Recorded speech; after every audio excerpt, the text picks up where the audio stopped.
বিবি পায়রা পায়রা, বিবি পায়রা পায়রা, বিবি পায়রা পায়রা, বিবি ও মামা, দেখো না আমার চুলটা হিরোর মতো লাগছে না? হ্যাঁ তো, তবে বাবান চুলটা আরেকটু কাটিয়ে নিয়ে আসি চল, তাহলে পারফেক্ট হিরো লাগবে। ও মা শোনো, তুমি দোকানদারকে বলবে আমাকে যেন হিরোর মতো চুল কাটিয়ে দেয়, পুরো যেন শাহরুখ খানের মতো দেখতে লাগে। ও মা বলো না, বলবে তো? বলবে না তো?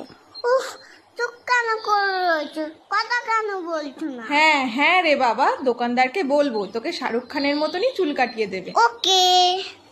কি বৌদি, কেমন আছেন? খবর সব ভালো তো? হ্যাঁ দাদা ভালো। আরে বাবান, কেমন আছো? হ্যাঁ ভালো আছি, তবে আমার কিন্তু হিরোর মতো চুল কেটে দিতে হবে। তুমি পারবে তো? আগে বলো, নয়তো তোমার কাছে কাটবো না।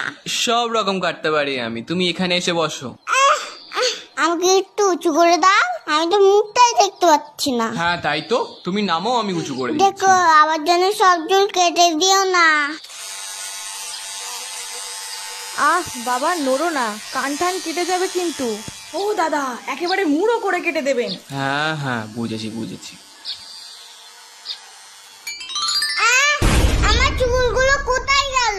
ও বাবান, তুমি কাঁদছো কেন? তোমাকে তো রজনীকান্তের মতো লাগছে দেখতে। ওটা রশ্মি জানি না, আমার চুল আবার লাগিয়ে দাও, না হলে এখান থেকে আমি যাবো না।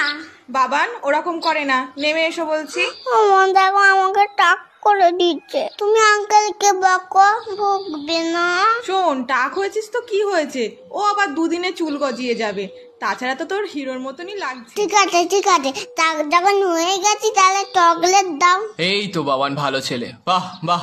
তুমি চুপ করো, তোমার দেখো না আর কখনো চুল কাটতে আসে না।